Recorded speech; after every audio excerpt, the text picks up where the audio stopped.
অনেক সময় আমরা বাইরে থেকে জিন্সের প্যান্ট যখন কিনে আনি তখন বাড়িতে এসে দেখলাম যে সাইজটা হয়তো একটু বড় হয়েছে, তখন কিছু আর করার নেই।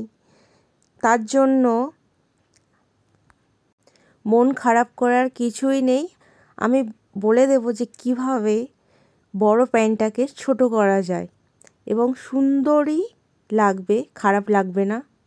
তো প্রথমে আমি দুদিকে সমানভাবে লাইন টেনে নিয়েছি, দেখতেই পাচ্ছ, বর্ডার করে নিয়েছি। এবার একটা সূঁচের মধ্যে মোটা করে সুতো পরিয়ে নিয়েছি। মোটা করে সুতো পরিয়েছি এই কারণেই যাতে টানলে যাতে না ছিঁড়ে যায়। তো এবার পরপর লাইন বাই লাইন আমি একের পর এক সেলাই করে নিচ্ছি। একদম লাইনটা যেন সমান হতে হবে।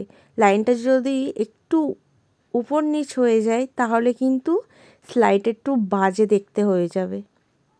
তো দেখুন আমাদের প্রায় হয়েই গেছে।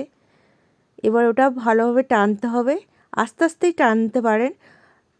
টেনে দেখুন কেমন লাগছে।